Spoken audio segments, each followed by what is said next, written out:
Hello everyone and welcome back to the BM education class 8।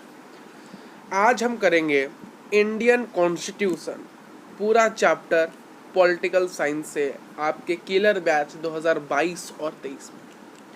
तो ये chapter है बहुत आसान चैप्टर है और मेरा एक आपसे ये विनती है कि आप इस चैप्टर को थोड़ा समझने की कोशिश करिए और थोड़ा सा याद रखने की कोशिश करिए, तब जाके चैप्टर हो जाएगा। देखिए, कॉन्स्टिट्यूशन यानी संविधान होता है। देखिए, हमारा जो ह्यूमन बॉडी है ना, वो इतना तो कैपेबल है कि उसे तो पता है हमें ये करना चाहिए, ये नहीं करना चाहिए। यानी हम तो जानते हैं क्या अच्छा है क्या बुरा है। ह्यूमन बॉडी ऐसा एक बॉडी जो कि डिफ्रेंशिएट कर सकता है what is good and what is bad. ठीक, और हम सेल्फ रूल्ड भी हो सकते हैं। पता है, अगर हमें कोई प्रधानमंत्री ना होता, कोई राष्ट्रपति ना होता, कोई मुख्यमंत्री ना होता, ये सारे क्या हैं, हमें गवर्न करते हैं, हमें पर रूल लगाते हैं, हमें फॉलो कराते हैं।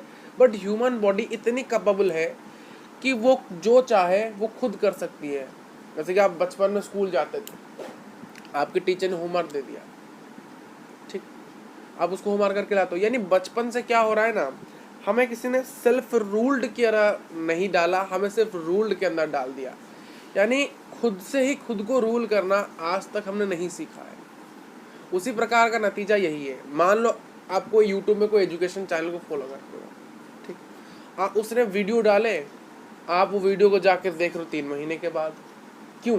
क्योंकि वो चीज़ आपको फ्री में मिली है। और एक चीज़ और एक बात कि उसमें आप वो जानते हो कि वीडियो तो अब डल गया है, अब वो डिलीट होगा ही नहीं। ये जो वीडियो आप देख रहे हो, जो लेक्चर देख रहे हो इंडियन कॉन्स्टिट्यूशन का जो पूरा चैप्टर है, ये मैंने मान लो अपने यूट्यूब में डाल दिया, यानी हमारे चैनल में डाला, आपने देख लिया। कोई बच्चे होंगे उसको 3 महीने के बाद देखेंगे, तब भी ये वीडियो होगा। कोई अगले साल देखेगा तब भी ये वीडियो होगा। कोई 10 साल के बाद देखा तब भी ये वीडियो होगा। यानी आप जब देखोगे वीडियो तब होगा, ठीक, आप जब देखोगे ये वीडियो तब होगा। पर आप जिस क्लास में अभी हो और इस वीडियो को देख रहे हो, क्या अगले साल आप वही क्लास में होगा और यही वीडियो को देखोगे? नहीं, अब दूसरे क्लास में चले जाओगे, फिर अगले साल और एक क्लास में चले जाओगे, फिर अगले साल एक और क्लास में चले जाओगे। तो ये वीडियो तो साल भर साल इसी चैनल में रहेगा, बट आप इसको साल भर साल नहीं देखोगे। आप सिर्फ इसी साल इसको देखोगे और इधर 2 से 3 बार ही देख सकते हो। रिवीजन के लिए एक बार, पढ़ रहे हो एक बार देखोगे, रिवीजन के लिए एक बार देखोगे, और हालांकि एग्जाम से पहले भी एक बार आप देख सकते हो, या फिर आप और कोई चैनल्स फॉलो करते होंगे। तो देखिए, हमें बचपन से बनाया ही नहीं गया है कि हम अपने रूल को खुद फॉलो करें। टीचर बोलेगा ये पढ़ के आओ, तब भी हम पढ़ के आएंगे, नहीं तो नहीं पढ़ के आएंगे। तो इससे क्या होता है, एक सेल्फ रूल्ड की अवेयरनेस नहीं होती। बट हमारी बॉडी इतनी कैपेसिटी उसकी है, अगर वो सेल्फ रूल्ड की आदत में आ जाए ना, वो खुद से खुद रूल्ड होने लगेगी। हमें कोई लॉ की ज़रूरत नहीं पड़ेगी, हमें कोई रूलर की ज़रूरत नहीं पड़ेगी, कोई राष्ट्रपति, कोई मुख्यमंत्री, किसी की ज़रूरत नहीं पड़ेगी। हम खुद अपने जीवन को खुद जी सकते हैं। ठीक, समझ आ रहा है? बट ऐसा हुआ नहीं। हमें तो कोई चाहिए बताए कि ये लॉ है कि नहीं, हमें तो चाहिए ये लॉ है, इसको फॉलो करिए, अगर आप इसको तोड़ोगे तो आपको फाइन लगेगा। तो इसीलिए क्या हुआ, लॉज बनाए गए, जो कि एक लॉ बनाया गया है। जो लॉ, बहुत सारे लॉ है ना, ये सभी लॉ को एक किताब में लिखा गया है, जिस किताब को हम कहते हैं भारतीय संविधान, इन द इंडियन कॉन्स्टिट्यूशन, जहाँ पर सभी लॉ लिखे गए हैं। अगर आपको कोई थप्पड़ मार के जाता है तो आप क्या करोगे? ये एक लॉ है। हालांकि ऐसा कोई लॉ नहीं है, बट बता रहे हैं, ठीक है, बता रहे हैं। अगर किसी ने किसी का मर्डर कर दिया है तो क्या होगा उसके साथ? वो एक लॉ है। तो क्या होगा उसके साथ? वो लॉ में लिखा गया है। ठीक, तो कहा जाता है कि भारतीय संविधान दुनिया का सबसे बड़ा संविधान है। और आप मुझे कमेंट करके बता सकते हो किसने भारतीय संविधान को लिखा है, किसको हम कहते हैं the father of Indian constitution? अभी कमेंट करो, नहीं तो वीडियो के आगे तो मैं बता ही दूंगा आपको। वीडियो के आप आगे जब जाओगे आपको पता चल जाएगा कि कौन है। बट अब इनिशियली वीडियो को पॉज मारो और जाकर कमेंट में लिख के आओ, और फिर वीडियो को आगे देखो कि क्या आपने जो जवाब दिया था, यानी जो आंसर दिया था, क्या वो सही है या गलत है। तो आपका टाइम वेस्ट ना करते हुए तो शुरू करते हैं इस वीडियो को। देखिए, आइए शुरू करते हैं इस चैप्टर को। वही चीज़ें लिखी थी जो मैंने पहले बताया था कि जो इंडियन कॉन्स्टिट्यूशन है, हमारा जो भारत का संविधान है, वो दुनिया का सबसे लॉन्गेस्ट रिटन संविधान है पूरे वर्ल्ड में। वर्ल्ड की बात करें, पूरे विश्व में भारत में जो कॉन्स्टिट्यूशन लिखा गया है, जहाँ पर लॉज लिखे गए हैं, वो सबसे ज़्यादा बड़ा है। यानी सबसे लॉन्गेस्ट, बड़ा तो नहीं कह सकते, सबसे लंबा है। यानी मोटी सी किताब है, मोटी सी किताब है। आप जाओ तो देख सकते हो कॉन्स्टिट्यूशन को, नेट सर्च मार के कि कॉन्स्टिट्यूशन दिखती कैसी, कितनी मोटी है। बहुत लंबी है, यानी लंबी तो नहीं है, मोटी है, बहुत लॉन्ग है। ठीक है, लॉन्गेस्ट रिटन किताब है हमारे पूरे वर्ल्ड में। यानी हमारा जो कॉन्स्टिट्यूशन है वो बहुत लंबा है, बहुत, यार बार बार लंबा क्यों बता रहे हैं, बहुत लॉन्गेस्ट है, लॉन्गेस्ट रिटन, यानी बहुत लंबा लिखा गया है उसे।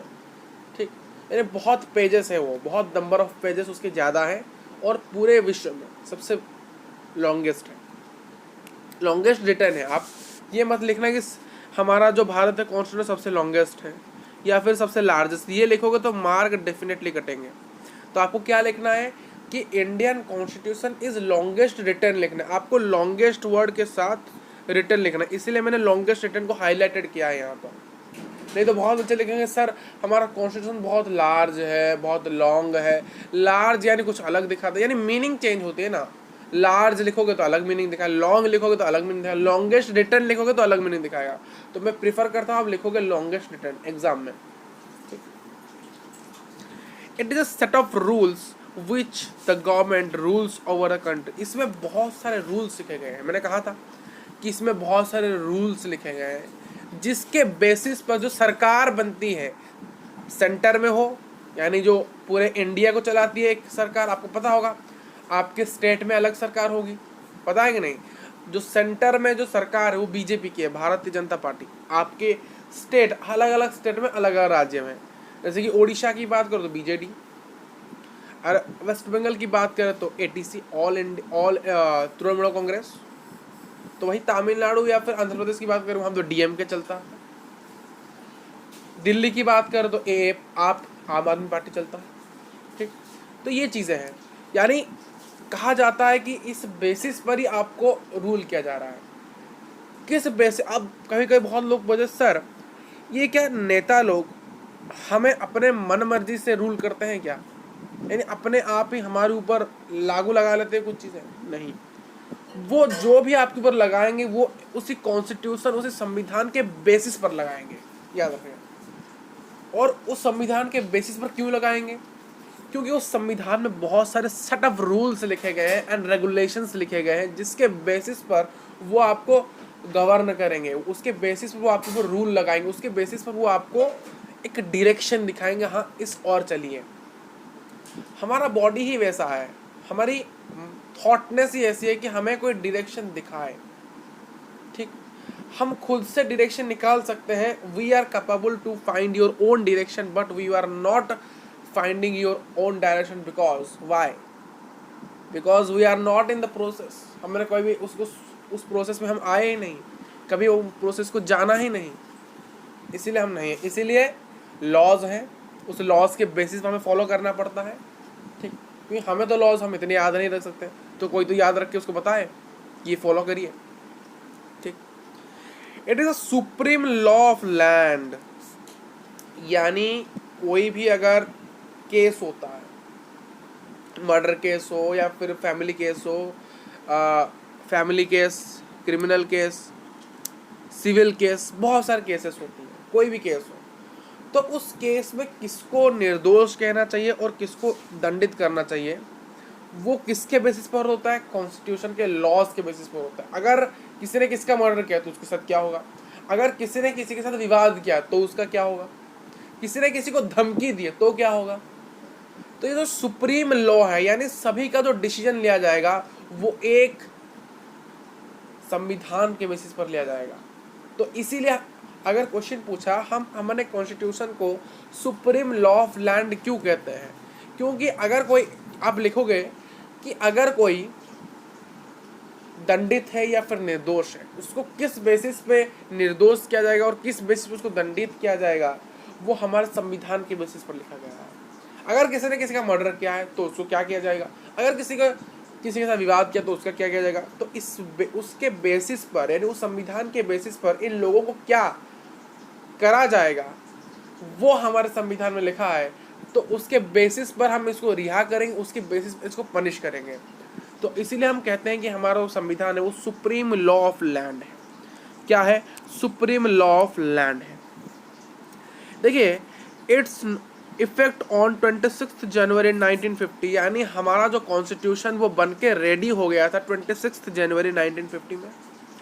और हमारा कॉन्स्टिट्यूशन कुछ प्रिंसिपल्स में बेसिस है, कुछ प्रिंसिपल्स में बेसिस है, जैसे कि डेमोक्रेसी यानी लोकतंत्र, यानी यहाँ पर कोई राजा का रूल नहीं होगा, यहाँ पर लोगों का रूल होगा। देखिए, आपके घर में नहीं, आपके जो होम स्टेट है, यानी आपका जो स्टेट है, राज्य है, या फिर आपका जो डिस्ट्रिक्ट आप जिसमें रहते हो, वहाँ पर जो एमएलएज हैं, या फिर आपके जो स्टेट में जो सीएम है, और आपके जो इंडिया में जो हमारे पीएम है, उनको जब आप कौन करता है इलेक्ट? आप खुद ही तो करते हो। जिसके यानी 3 पार्टी मान लो आ गए, party number A, party number B, मान लो एक डिस्ट्रिक्ट है उसका नाम है XY, एक डिस्ट्रिक्ट है उसका नाम है XY, एक वहाँ पर 3 पार्टी है A, B और C, और वहाँ पर टोटल 15,000 लोग देते हैं। इस 15,000 लोग में से यहाँ पर 3,000 लोग इस A को वोट दिए, 2,000 लोग 5,000 लोग A को वोट दिए, 7,000 लोग B को वोट दिए,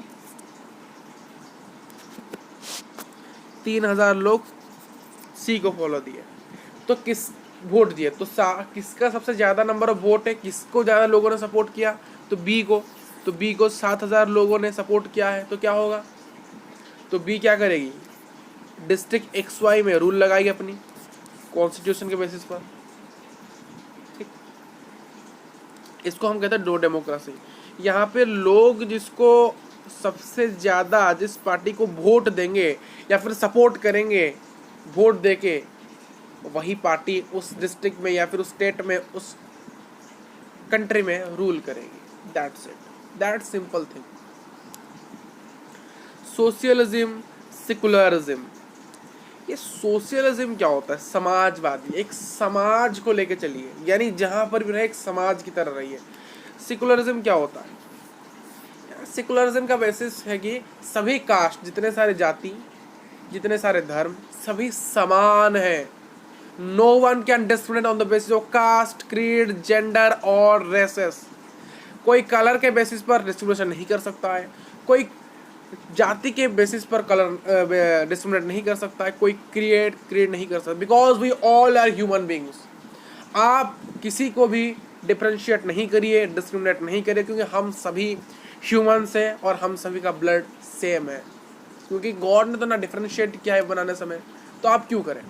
दैट्स इट। आगे बढ़ते हैं। अभी आपको एक चीज़ पता चलेगा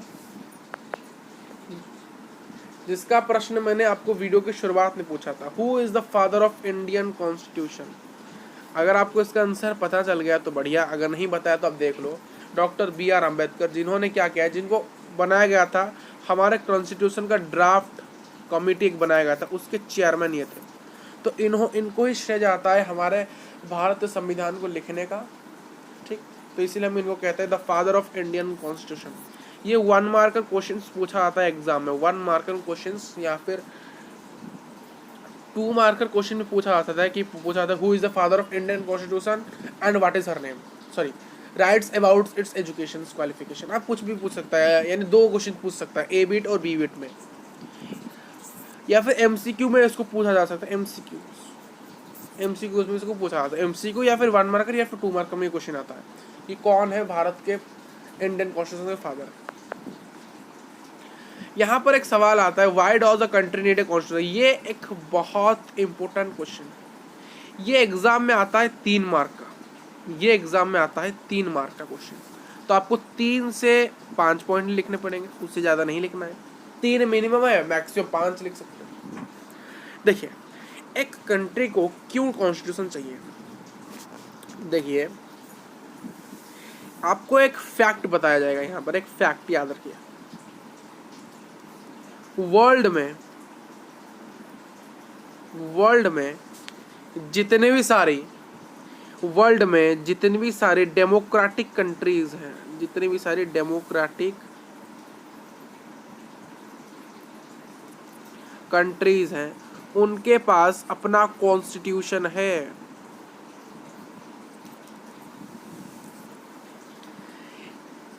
यो यहाँ पर मस्ट में लिखता हूँ। मस्ट क्यों लिखूँ? यानी दुनिया में जितने भी सारी आप डेमोक्रेटिक कंट्रीज देखोगे, जितने भी लोकतांत्रिक देश आप देखोगे, तो ये मस्ट है कि, और ये पूरे गारंटी के साथ कह सकता है कि कोई भी, कि उनके पास अपना संविधान होगा ही होगा। बट जितने भी इस देश में, यानी हमारे इस वर्ल्ड में, पृथ्वी में जितने भी सारे कॉन्स्टिट्यूशन रखने वाले कंट्री हैं, आइदर वो डेमोक्रेटिक हो सकते हैं या फिर नहीं भी हो सकते हैं। यानी जितने भी देश डेमोक्रेटिक हैं, यानी लोकतंत्र को फॉलो करते हैं, तो ये गारंटी है और मस्ट है कि उनके पास अपना कॉन्स्टिट्यूशन होगा। ठीक, बट ये इसका उल्टा वाइस वर्सा नहीं हो सकता। यानी अगर कोई देश डेमोक्रेटिक है तो आप कह सकते हो कि इसके पास संविधान होगा, बट आप यह नहीं कह सकते कि अगर कोई देश के पास, अगर कोई देश के पास, कोई कंट्री के पास अगर अपना कॉन्स्टिट्यूशन है, वो डेमोक्रेटिक हो सकता भी है और नहीं भी हो सकता। यानी सभी डेमोक्रेटिक कंट्रीज के पास अपना कॉन्स्टिट्यूशन है, बट सभी कंट्रीज जिनके पास सिर्फ कॉन्स्टिट्यूशन है, आप उनको यह नहीं कह सकते कि वो डेमोक्रेटिक है या फिर नॉन डेमोक्रेटिक है। यानी कॉन्स्टिट्यूशन रखने वाले कंट्रीज डेमोक्रेटिक भी हो सकते हैं, नॉन डेमोक्रेटिक भी हो सकते हैं, बट जो देश डेमोक्रेटिक है तो मस्ट उसके पास कॉन्स्टिट्यूशन होगा। क्लियर? तो देखिए यहाँ पर लिखा गया है कि to maintain order, law and order in a society. आप जिस समाज में रहते हो, अगर कोई किसी को मार के चला रहा है, कोई किसी के घर में चोरी कर रहा है, तो इन सभी को मेंटेन करने का, यानी जो लॉ और ऑर्डर है, जो लॉ एंड ऑर्डर जो समाज में रहने के लिए इसको फॉलो करना चाहिए। कुछ लोग होते हैं जो कि चोरी करके चले आते हैं, कुछ किसी को मर्डर करके चले आते हैं, तो इन सभी को मेंटेन करने के लिए हमें एक कॉन्स्टिट्यूशन चाहिए। उसके बेसिस पर जिसने वो चोरी किया है, मर्डर किया है, उसको सजा मिलेगा। A constitution helps to serve as a set of rules and principles that people in a country can agree upon on the basis of way in which the country will govern. Constitution में कुछ set of rules and regulations लिखे गए हैं, जिसके basis पर सरकार क्या करेगी, गवर्नमेंट क्या करेगी, आपको, आपके ऊपर रूल करेगी, आपको एक समाज में जीने का नज़रिया दिखेगा। हाँ, ये लॉ में लिखा गया है और इस लॉ के बेसिस पर आपको सोसाइटी में रहना है, किसी के साथ कुछ भी नहीं करना है। ठीक, तो क्या है, कॉन्स्टिट्यूशन हमें हेल्प करती है कि इसमें बहुत सारे रूल्स हैं, रेगुलेशंस हैं और प्रिंसिपल्स हैं, जो कि एक देश में रहने वाले जनता को बताती है कि आपको इसके बेसिस पर, इसी बेसिस पर जो सरकार है आपको गवर्न करेगी, और इसी बेसिस पर आपकी जो कंट्री है, यानी जिस देश में आप रहते हो, वो देश चलेगा। यानी देश कैसे चलेगा? लॉ के बेसिस पर चलेगा। तो वो लॉ के बेसिस पर अगर देश चल रहा है, तो उस लॉ के बेसिस पर उस देश में रहने वाले लोगों को भी चलाना पड़ेगा। तो चलाने का काम किसका है? गवर्नमेंट का है। क्योंकि हमने, देखिए, हमारे इंडिया में 130 करोड़ से भी ज़्यादा आबादी है। अगर मान लो कोई सरकार ना होती और हम सेल्फ रूल्ड होते, मतलब हम सेल्फ रूल्ड होते यानी हमारे लोग ही रूल करते, तो ये क्या 130 से 130 करोड़ जो लोग हैं, ये क्या सभी रूल करते? तो कौन कहाँ रूल करता? इतने तो हमारे डिस्ट्रिक्ट भी नहीं होंगे, इतने तो गांव भी नहीं होंगे। अब 130 करोड़ लोग अगर सेल्फ रूल होने लगे, तो कौन किसका हेड है, कौन किसको रूल बताएगा? तो एक क्या होगा, एक कॉन्फ्लिक्ट होना शुरू हो जाएगा देश में। तो इसीलिए क्या हुआ है कि जो 130 करोड़ लोग एक सामने आते हैं, और इसी 130 में लोग से मान लो कोई एक चला गया, -1 कर दो, आप -1 कर दो और एक को निकाल दो, और जितने बचे, यानी 130 करोड़ में से -1 कर दो, और ये जो 1 निकला, इसी को ही, इनमें से जो बचे हुए, इसको ही वोट कर दो, और यही जाके आपको गवर्न करे। क्योंकि 130 करोड़ लोग अपने आप को गवर्न नहीं कर सकते और रूल नहीं कर सकते। या क्या राजा कौन है? सभी के सभी हैं। कौन रूल करेगा? कौन लॉ बताएगा? सभी के सभी बताएंगे। तो ये बताएगा मैं ठीक हूँ, ये बताएगा मैं ठीक हूँ, तो कॉन्फ्लिक्ट होगा। तो इसलिए क्या होता है, हम सभी रूल नहीं कर पाते हैं, इसलिए हम सभी लोग मिलके किसी एक पर्टिकुलर इंसान को वोट करते हैं और वही जाके गवर्नमेंट बनाता है, सरकार बनाता है और वही फिर लॉ चलाता है। ठीक। It express the aspiration of the peoples and about the creating an good society. देखिए इस कॉन्स्टिट्यूशन में जो रूल्स लिखा गया है, रेगुलेशंस लिखा गया है, उसके बेसिस पर हम क्या होते हैं, हमें गवर्न किया जाता है और उसी बेसिस पर हम एक नया समाज, एक अच्छा समाज बनाने की भी कोशिश करते हैं, जिससे एक समाज में पीस रहे और पीस मेंटेन होते रहे। सिर्फ पीस रहना भी अच्छी बात नहीं है, पीस मेंटेन होना बात भी अच्छा है। क्योंकि कभी आज पीस है तो कल झगड़ा हो रहा है, फिर अगले दिन विवाद हो रहा है, उसके बाद मारपीट हो रही है। ऐसा नहीं चाहिए। पीस अगर एक डिस्ट्रिक्ट में मेंटेन यानी हो रहा है तो उसको मेंटेन करना भी चाहिए। सिर्फ लॉ एंड ऑर्डर एक दिन के लिए नहीं होता है, लॉ एंड ऑर्डर को हर दिन के लिए मेंटेन करके रखना पड़ता है। तो इसलिए बहुत सारे अथॉरिटीज़ बनाए गए हैं, डिस्ट्रिक्ट के ये हेड हैं, एक जज में ये हेड है। ठीक, आइए आगे बढ़ते हैं। द इंडियन कॉन्स्टिट्यूशन के की फीचर्स जानिए। द इंडियन कॉन्स्टिट्यूशन की फीचर। ठीक, इसमें से आपको ये 5 मार्क का क्वेश्चन बनता है। Right the key features of Indian constitution. 5 mark का क्वेश्चन इस चैप्टर से गारंटेड है। देखिए बता दिया, एक इस चैप्टर से आपको 3 क्वेश्चंस तो मिलेंगे ही मिलेंगे। पहला क्वेश्चन कि who is the father of Indian constitution बताइए, ये 1 मार्क में पूछा सकता था या एमसीक्यू में। फिर 3 मार्क का क्वेश्चन पूछा जा सकता है कि वाई वी नीड कॉन्स्टिट्यूशन, हमें क्यों कॉन्स्टिट्यूशन को ज़रूरत पड़ी। तीसरा जो कि 5 मार्क का क्वेश्चन है, जो कि इंडियन कॉन्स्टिट्यूशन की फीचर लिखी है। आइए समझते हैं। पहला है फेडरलिज्म। यहाँ पर की फीचर लिखा गया, यहाँ पर सिग्निफिकेंस क्या उसका महत्व है आप लिखोगे।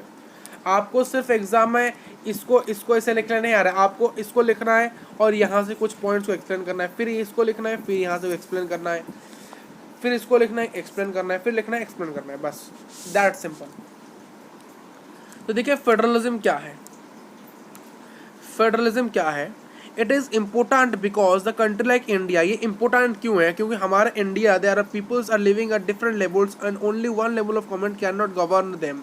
Hence, to form a government for different levels for important. Hence, to govern a village, Panchayati Raj is responsible for the states, and state government is responsible, and the entire country for central government and is responsible governance. देखिए,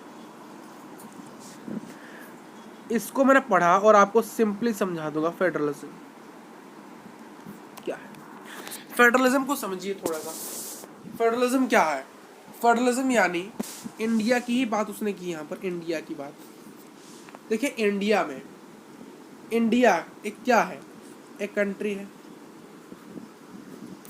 India क्या है? एक country है। कोई छोटी सी country नहीं है, बहुत बड़ी वास्ट कंट्री है इंडिया। ठीक, बहुत बड़ी कंट्री है। दुनिया में 7वें नंबर पे आती है, पता है? 7 लार्जेस्ट कंट्री बाय एरिया, यानी एरिया के हिसाब से इंडिया 7वीं सबसे बड़ी कंट्री है। और ये जो इंडिया है कंट्री, ये बहुत नंबर ऑफ स्टेट्स में डिवाइड है। इंडिया बहुत सारे स्टेट्स में डिवाइडेड है और बहुत सारे स्टेट्स बहुत सारे डिस्ट्रिक्ट में डिवाइड हैं और डिस्ट्रिक्ट्स विलेज में डिवाइड है। मैंने आपको एग्जांपल दिया था कि 130 करोड़ लोग, इसमें से एक लोग आए और इस कंट्री को गवर्न करें। क्या वो जो एक इंसान है, क्या इंडिया जैसे कंट्री को भी गवर्न करेगा? फिर इंडिया में जितने स्टेट्स हैं उनको भी गवर्न करेगा? क्या इंडिया में जितने सारे डिस्ट्रिक्ट हैं उनको भी गवर्न करेगा? या फिर विलेज है उसको भी गवर्न करेगा? नहीं कर सकता ना। अगर कोई एक कंट्री को रूल कर रहा है ना, तो वो कैसे एक विलेज का प्रॉब्लम कैसे जानेगा? अगर कोई कंट्री, मान लो जो इंडिया है इसको रूल कर रहा है कोई एक, तो वो तो अपना हेड ऑफिस में बैठेगा, जो कि दिल्ली में वो बनाएगा, तो वहाँ उसने बैठा। क्या उसको आपके गांव की खबर रहेगी? क्या वो आपके गांव में आके जो डेवलपमेंट बाकी है, क्या उसको आके कर सकता है? नहीं कर सकता, क्योंकि इंडिया में आपका ही एक गांव नहीं है, बहुत सारे नंबर ऑफ विलेजेस है इंडिया में, आप गिनती नहीं कर सकते, बहुत सारे।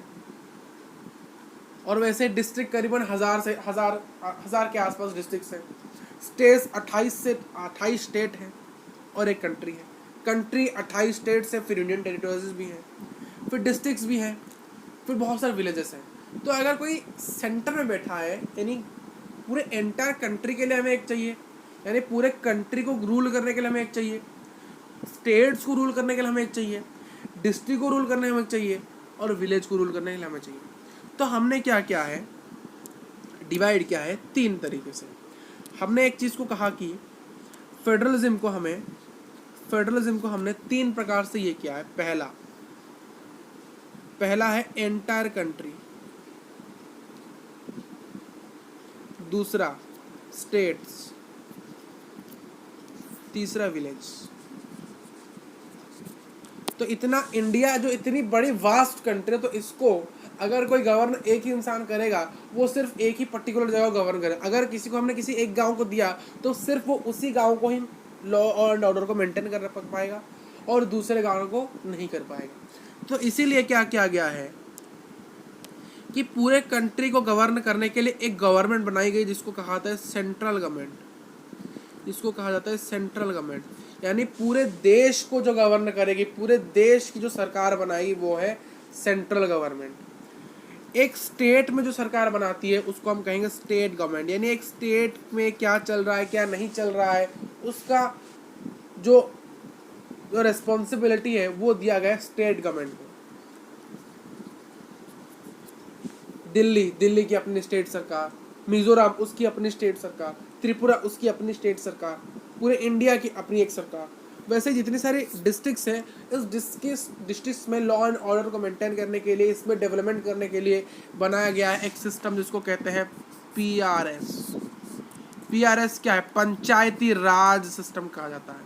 फिर से वही जो चीज़ें लिखी बता देते हैं यहाँ पर कि हमारा जो देश है, it is important because in country federalism क्यों ज़रूरत है इंडिया से कंट्री में, क्योंकि इंडिया में बहुत सारे लोग बहुत सारे डिफरेंट लेवल्स में रहते हैं। कोई गांव में रहता है तो कहीं शहर में रहता है, कोई बिग मेट्रोपॉलिटन सिटीज में रहता है तो कोई फॉरेन में रहता है, तो कोई मेन सेंटर अट्रैक्शन में रहता है तो कोई कहाँ रहता है पता नहीं चलता।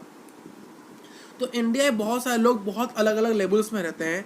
तो इसलिए एक ही सरकार, यानी एक ही सरकार इन सभी को गवर्न नहीं कर सकती, क्योंकि लोग कोई गांव में रहता है तो कोई अर्बन एरियाज में रहता है, कोई मेट्रोपॉलिटन सिटी में रहता है, कोई रूरल्स और अर्बन एरियाज के बीचों में रहता है, कोई टाउन में रहता है, कोई डिस्ट्रिक्ट में रहता है, कोई कैपिटल शहर में रहता है, कोई बॉर्डर एरियाज में रहता है, कोई स्नोफॉल एरियाज में रहता है। तो इसलिए अगर हम एक ही सरकार बना दें और उनको ही कहें कि आप सभी जगह को गवर्न करो, ये पॉसिबल है ही नहीं। तो इसीलिए क्या किया गया है, गवर्नमेंट को हर लेवल में बनाया गया है, यानी पूरे देश को गवर्न करने के लिए एक गवर्नमेंट, हर एक स्टेट को गवर्न करने के लिए एक गवर्नमेंट, हर यूनियन टेरिटोरीज को गवर्न करने के लिए एक गवर्नमेंट, और जितने विलेज है उनको गवर्न करने के लिए एक गवर्नमेंट। तो इसलिए क्या किया गया है कि अगर आपको एक विलेज, एक गांव को अगर गवर्न करना है, यानी गांव के डेवलपमेंट करना है, गांव में लॉ एंड ऑर्डर को मेंटेन करना है, तो उसके लिए है पंचायती राज सिस्टम। अगर एक स्टेट की बात करें तो स्टेट के रिस्पॉन्सिबिलिटी लिया जाता है स्टेट गवर्नमेंट के लिए, और पूरे कंट्री की रिस्पॉन्सिबिलिटी किसके हाथ में है, सेंट्रल गवर्नमेंट में है, ठीक, जो कि गवर्नमेंट्स के लिए रिस्पॉन्सिबल है। क्लियर। सेपरेशन ऑफ पावर्स क्या है, देखिए हमने पढ़ा कि हमें पता है कि हमारे गवर्नमेंट में 3 ऑर्गन्स होते हैं। जैसे कि हमारे बॉडी में बहुत सारे ऑर्गन्स होते हैं, कोई डाइजेशन करता है, कोई सर्कुलेशन करता है, यानी कोई खाना पचाता है, तो कोई ब्रीदिंग करता है, तो कोई रेस्पिरेशन करता है, सब अलग अलग ऑर्गन्स हैं। तो उसी प्रकार से हमारे देश में 3 ऑर्गन्स हैं। क्या, लेजिस्लेचर, क्या, जो लॉ बनाता है। लेजिस्लेचर कौन है, जो कि लॉ बनाएगा, जो लॉ बनाता है कि हाँ ये एक लॉ है, इसको बनाना चाहिए। जब लॉ बन गया, मान लो एक लॉ बना है, वो लॉ को क्या करना पड़ेगा, एग्जीक्यूट करना पड़ेगा, यानी लोगों के ऊपर लागू करना पड़ेगा और लोगों को उस लॉ को फॉलो करना पड़ेगा।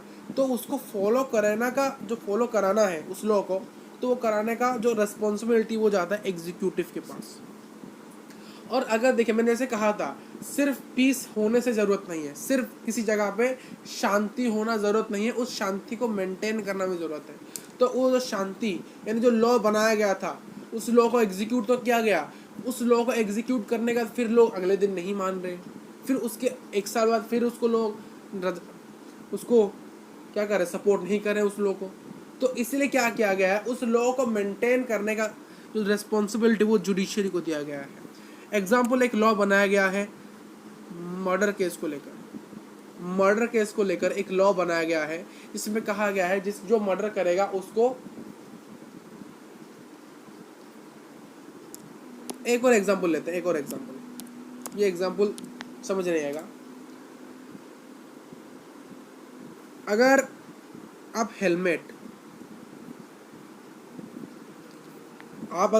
नहीं पहनोगे तो आपको 5,000 का फाइन देना पड़ेगा। ठीक है। तो लेजिस्लेचर वाले ने क्या किया, एक लॉ बनाया, लेजिस्लेचर वाले ने एक लॉ बनाया कि अगर कोई इंसान हेलमेट नहीं पहनेगा तो उसको 5,000 रुपये का फाइन देना पड़ेगा। तो एग्जीक्यूटिव क्या करेंगे, एग्जीक्यूटिव देखेंगे कि क्या लोग हेलमेट पहन रहे हैं कि नहीं। अगर वो हेलमेट नहीं पहन रहे हैं तो उनको फोर्स करेंगे आप हेलमेट पहनिए, आपको फॉलो कराएंगे, फोर्सफुली आपको फॉलो कराएंगे। कौन, एग्जीक्यूटिव वाले। अगर आप नहीं पहनोगे तो वो आपको फोर्सफुली क्या कराएंगे, कहोगे आप पहनो, आपको पहनना पड़ेगा, इट्स अ लॉ। वो बोलाएंगे ये लॉ है, ये लॉ है, आपको ये फॉलो करना पड़ेगा, अगर आप नहीं करोगे तो हम आपको ज़बरदस्ती कराएंगे। तो ये आपको फोर्सफुली आपके साथ एग्जीक्यूशन कराएंगे, और कुछ भी हो जाए आपके साथ ये अच्छे से आपको ऐसे समझाएंगे कि आपको ये फॉलो करना ही पड़ेगा, आपको ये फॉलो करना ही पड़ेगा। और ये फोर्सफुली एग्जीक्यूशन और फोर्सफुली आपको ये पहनाएंगे हेलमेट्स। जो हेलमेट नहीं पहनेगा तो ये आपको साथ कुछ भी करेंगे बट आपको हेलमेट पहनाएंगे, और ये चेकिंग्स कराएंगे, ये देखेंगे कि कौन सा लोग हेलमेट पहन रहे हैं, कौन हेलमेट नहीं पहन रहे हैं। तो ये चेक करें कौन पहन रहा है कौन नहीं पहन रहा है। ठीक, मान लो किसी एक इंसान मिला जो कि हेलमेट तो एक ऊपर से नहीं पहना है, और जब एग्जीक्यूशन ने उनको बोला आप हेलमेट क्यों नहीं पहन रहे हो और आपको ये पहनना ज़रूरत है, तो उन्होंने क्या किया, उन्होंने नहीं माना। तो नहीं मानोगे तो क्या करेंगे, तो इतना फोर्स तो करेंगे बट इतना भी फोर्स नहीं कर सकते कि वो गुस्सा हो जाए। तो क्या करेंगे, फिर जुडिशरी के पास जाएंगे। कहाँ जाएंगे, जुडिशरी के पास। तो जुडिशरी के पास मेंटेन किया जाएगा लॉ को, तो जुडिशरी के पास क्या होगा, मेंटेन किया जाएगा लॉ को। और वहाँ पर जहाँ पर जो एग्जीक्यूटिव के पास था, अगर उसने कहा दिया होगा कि मैं अगले बार से पहन लूँगा, अभी 5,000 रुपये ले लो, अगर उसने नहीं माना और बदतमीजी करने लगा, फिर उसको कोर्ट लिया जाएगा। कोर्ट में कौन होगा, जुडिशरी होगा। जुडिशरी क्या करेगा, जो 5,000 का फाइन था उसमें 10,000 रुपये का फाइन लगाया, 10,000 रुपये का फाइन लगाया। ठीक, ये 3 ऑर्गन्स। और क्या किया गया है, हमारे इन तीनों ऑर्गन्स को डिफरेंट पावर्स और डिफरेंट फंक्शन दिया गया। ये नहीं कि लेजिस्लेचर के जो पावर है वो एग्जीक्यूटिव के पास वो पावर नहीं, तीनों के पास पावर अलग अलग है, तीनों का काम भी अलग अलग है, काम अलग तो पावर अलग। In order to prevent misuse the power of one branch of the government, the Constitution says that each of these organs should be exercised at different powers. देखिए, बहुत बच्चों के अंदर डाउट है सर 3 ही ऑर्गन क्यों बनाए गए, एक क्यों नहीं। देखिए, अगर एक होता, देखिए पहले क्या होता था, एक राजा था, तो एक राजा यानी अपने मनमानी वो करता था। बट आज एक पार्टी अगर रूल करेगी तो उसके साथ एक ऑपोजिशन पार्टी भी होगी जो उसको अपोज करेगी। भाई तुमने ये क्यों किया, भाई तुम यहाँ पर इतना पैसा क्यों खर्च कर रहे हो। समझ आ रहा है यार, हर जगह में ऐसे होता है। अगर कोई कंपनी है, ठीक, एक कंपनी है, वहाँ पर सीईओ जो चीफ एग्जीक्यूटिव ऑफिसर है वो कुछ एग्जीक्यूट कर रहा है, तो जो बोर्ड ऑफ डायरेक्टर्स होंगे उसको अपोज करेंगे, तुमने ऐसा क्यों किया। अगर वो ऐसा एक रीज़न बता दे जो कि रिलेवेंट है और अच्छा है तब वो मानेंगे, अगर वो नहीं बता पाएगा तो वो बोलेंगे क्यों आपने ऐसा किया, उसको बंद करो। तो उसी प्रकार सेम ही है, अगर एक ही ऑर्गन होती तो अपना मनमर्जी करती, तो इसलिए 3 दिया गया। अगर लेजिस्लेचर ने लॉ बनाने में कुछ गलत किया तो जुडिशरी उसके ऊपर एक्शन ले सकती है। एग्जीक्यूशन देखिए सबसे बेहतरीन काम है जुडिशरी का, क्योंकि वो मेंटेन काम करती है यार। हमारा एक चैप्टर है जुडिशरी, पता है कि नहीं, हमारा एक चैप्टर है आपके पॉलिटिकल साइंस में, हमारा एक चैप्टर जुडिशरी जिसका लेक्चर मैंने पहले बनाया था। किलर बैच के अंदर भी उसको हम खत्म करेंगे, बट अभी तो नहीं, बट करेंगे। तो इसलिए सेपरेशन ऑफ पावर रखा गया है, डिफरेंट लेवल्स में ये चीज़ें रखी गई है। क्लियर? तो आ गए लास्ट टॉपिक में, फंडामेंटल राइट्स क्या है। फंडामेंटल राइट्स एक सेट ऑफ राइट है, बहुत सारे राइट्स है, यानी राइट टू एजुकेशन, यानी एजुकेशन पाने का सभी का अधिकार है। Right to freedom of speech, यानी आपको बोलने का अधिकार है, पढ़ने का अधिकार है, अपना बात रखने का आपका अधिकार है। ये जो अधिकार वाली बात है ना, इसको हम कहते हैं फंडामेंटल राइट्स, जो कि हमारे कॉन्स्टिट्यूशन में लिखे गए हैं, जो कि हर एक सिटीजन को फॉलो करना पड़ेगा। देखिए इस राइट में क्या आता है, राइट टू फ्रीडम, आज़ादी पाने का अधिकार, राइट टू इक्वलिटी, समान होने का अधिकार, हर कोई समान है, कोई भी अलग नहीं है।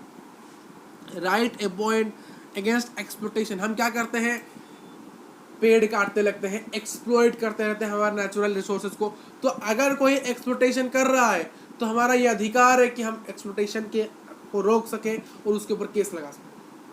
Right to freedom of religion, यानी आप जिस धर्म को फॉलो करते हो तो आपको इतनी फ्रीडम, इतनी आज़ादी तो मिलनी चाहिए कि आप उस धर्म को पूरे अच्छे से बिना डरे हुए सभी के सामने उसको फॉलो कर सको। आपका कोई भी धर्म हो, उसके बेस पे आपको कोई कुछ भी नहीं करेगा। Cultural and educational rights, cultural, आप किस कल्चर को फॉलो करते हो, आपका कल्चर क्या है, आपको उस कल्चर को अधिकार पाने का, उस कल्चर को प्रैक्टिस करने का भी आपको अधिकार है। आपको कोई शिक्षा देने से मना कर रहा है तो वो कौन है आपको मना करने वाला? The education is the right for everyone. तो आप सभी को अधिकार है शिक्षा पाने का। Right to the constitutional remedies, यानी कॉन्स्टिट्यूशन में जो चीज़ें लिखी गई है, अगर आपको वो चीज़ें नहीं पता तो वो पता करनी चाहिए। यानी कोई आपको कॉन्स्टिट्यूशन की चीज़ों को बहका कर बोल रहा है कॉन्स्टिट्यूशन में तो ये लिखा है, ये लिखा है, ये लिखा है, और आपको उसी से बेसिस पर वो क्या कर रहा है, हैरेसमेंट कर रहा है, आपके साथ खराब बातें कर रहा है, आपको एक मेंटली प्रेशर दे रहा है, तो आपको उस कॉन्स्टिट्यूशन रेमेडीज के बेसिस पर भी राइट है कि आप उसके अगेंस्ट ये फाइल कर सकते हो कि इस लॉ से मुझे परेशानी हो रही है और मुझे लोग इसी बेसिस पर क्या कर रहे हैं, मेंटली प्रेशर कर रहे हैं, हैरेसमेंट कर रहे हैं, आप इसके बेसिस पर भी आप राइट है आपका। These laws give every citizen to right to consider us to equal, यानी ये सभी अधिकार सभी को समान बनाने के लिए रखे गए हैं। कोई भी डिस्क्रिमिनेशन नहीं कर सकता, कोई भी किसी को भी डिस्क्रिमिनेट नहीं कर सकता उसकी जाति के यानी कास्ट के बेसिस पर, कल्चर के बेसिस पर, रिलीजन के बेसिस पर, और सभी को अधिकार है कि वो सभी को एजुकेशनल अपॉर्चुनिटी मिलेगा, यानी सभी को शिक्षा मिलने का भी इक्वली हकदार है, एंड सभी इस लॉ के समान है। ठीक। पार्लियामेंट्री फॉर्म ऑफ गवर्नमेंट, एक लोकतांत्रिक सरकार यानी डेमोक्रेटिक गवर्नमेंट में क्या होता है, सभी सिटीजन्स एक साथ आते हैं और उन्हीं को, ये मैं बहुत बार बता चुका हूँ इस वीडियो में, जो समझ गया वो समझ चुका होगा। देखिए डेमोक्रेटिक में क्या होता है, लोगों को अपना रिप्रेजेंटेटिव सुनने का हक है।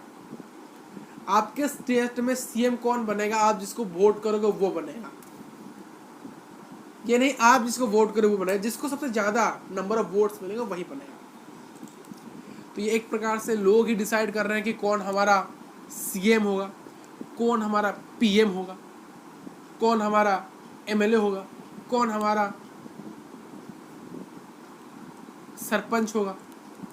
लोग कर रहे हैं कि नहीं कर रहे हैं गाइस। तो एक डेमोक्रेटिक सरकार में सभी लोगों का हकदार होता है कि वो अपने रिप्रेजेंटेटिव्स को इलेक्ट कर सके, और कॉन्स्टिट्यूशन में ये लिखा गया है कि हर इंसान को वोट देना यानी अपने रिप्रेजेंट को इलेक्ट करने का उसको पूरा फुली अधिकार दिया गया है। सभी सिटीजन्स अपने कास्ट के इरेस्पेक्टिव, यानी कोई ये नहीं कि इस पार्टी को सिर्फ ये इसी कास्ट के लोग देंगे, नहीं, हर किसी कास्ट के लोग, हर किसी कल्चर के लोग, हर किसी रिलीजन के लोग, उनकी मर्जी जिसको है वो उसको वोट दे सकते हैं, उनका ये अधिकार है। ठीक। और यूनिवर्सल एडल्ट सफरेज क्या है कि सभी को राइट टू वोट है। यूनिवर्सल, ये चीज़ याद रखिए, यूनिवर्सल क्या है ये, यूनिवर्सल एडल्ट सफरेज क्या है? यूनिवर्सल एडल्ट सफरेज यही है कि सभी लोगों को राइट टू वोट, यानी सभी लोगों को वोट देने का अधिकार है। और आप जो 18+ हो जाए, यानी आपको जो 18 साल से अधिक आयु हो जाए, तब आप वोट दे सकते हो और आपको ये अधिकार है। That's it. यही था हमारा चैप्टर पूरा, और ये चैप्टर अभी कंप्लीट हो चुका है।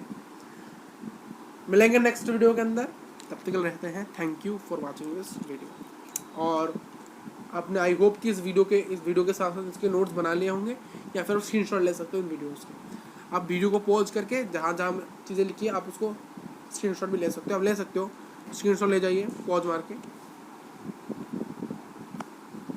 ठीक, तो आई होप आपने इनका स्क्रीनशॉट मार के, पॉज मार के आपने इन्होंने क्या ले लिया होगा, स्क्रीनशॉट। और बढ़िया से घर में बैठ के इनको नोट्स बना लेना और उसको याद रख लेना। अगर समझ नहीं आया तो फिर से वीडियो को देख लेना, और या फिर हमारे पुराने वीडियोस में फॉलो कर सकते हो, जो कि हमने बनाया था पुराने वीडियोस, जो कि लेक्चर वाइज थे। ये तो 1 शॉट वीडियो है, जो कि पुराने लेक्चर्स थे, जो कि लेक्चर है। आई थिंक 3 लेक्चर इस चैप्टर का मैंने बनाया था, पुराने वीडियोस, अब उनको भी देख सकते हो। ठीक है, मिलेंगे नेक्स्ट वीडियो के अंदर। Thank you for watching this video.